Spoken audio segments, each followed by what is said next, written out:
सुप्रभात प्यारे बच्चों, आज हम हिंदी का लिखित कार्य अपनी कार्य पुस्तिका पर करेंगे। कार्य शुरू करने से पहले हम दिन और तिथि लिखेंगे और फिर कार्य का शीर्षक लिखेंगे। वर्ग पहेली में से ए मात्रा वाला शब्द चुनकर उस शब्द से 3 वाक्य बनाएं। तो बच्चों, आपको जो ये चित्र दिखाई दे रहा है, ये एक वर्ग पहेली है। वर्ग पहेली का मतलब क्रॉसवर्ड, इसे हम इंग्लिश में क्रॉसवर्ड कहते हैं। यहाँ पर आपको अलग अलग शब्द दिए गए हैं। इन शब्दों में से आपको ए मात्रा का शब्द ढूंढना है और उसके वाक्य बनाने हैं। तो चलो वर्ग पहेली में से शब्द ढूंढना शुरू करें। यहाँ से शुरू करते हैं। तो देखें यहाँ पर कौन सा शब्द बन रहा है।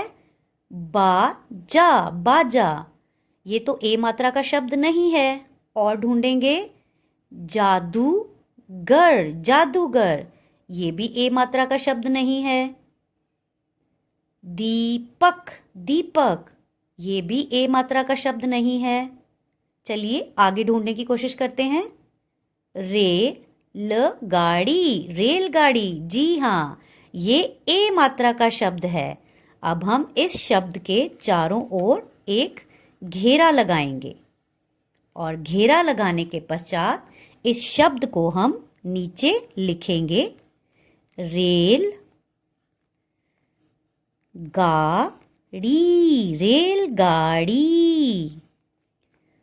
तो बच्चों, रेलगाड़ी के वाक्य बनाने से पहले आप इससे बनने वाले वाक्यों की चर्चा अपने माता पिता के साथ करेंगे कि इस शब्द से आप क्या क्या वाक्य बना सकते हैं।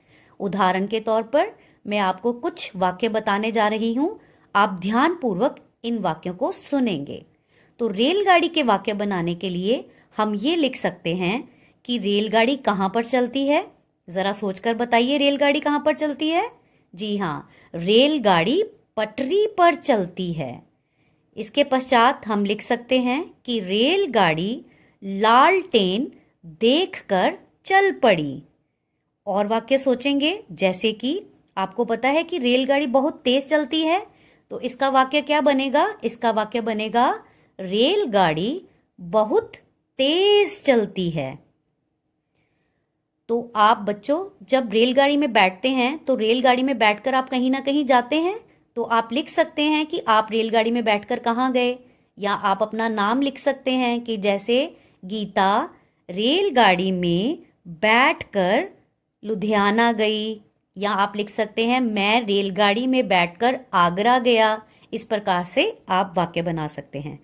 अगला वाक्य हम बना सकते हैं, जब आप गाड़ी के अंदर बैठते हैं, एक शहर से दूसरे शहर तक जाते हैं, तो आपको रास्ते में बहुत कुछ दिखाई देता है।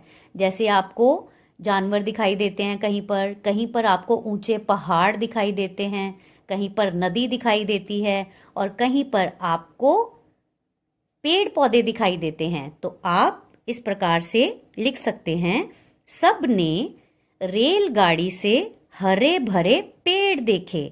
या आप लिख सकते हैं, सबने रेलगाड़ी से एक सुंदर नदी देखी। इस प्रकार से आप इसको लिख सकते हैं।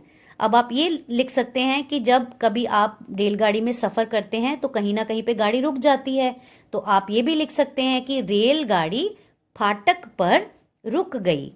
तो इस प्रकार से बच्चों, कार्य शुरू करने से पहले आपके मन में जो भी वाक्य आते हैं उसकी चर्चा आप अपने माता पिता से करेंगे और चर्चा के पश्चात उन वाक्यों को आप अपनी कार्य पुस्तिका पर सुंदर लिखावट के साथ लिखेंगे।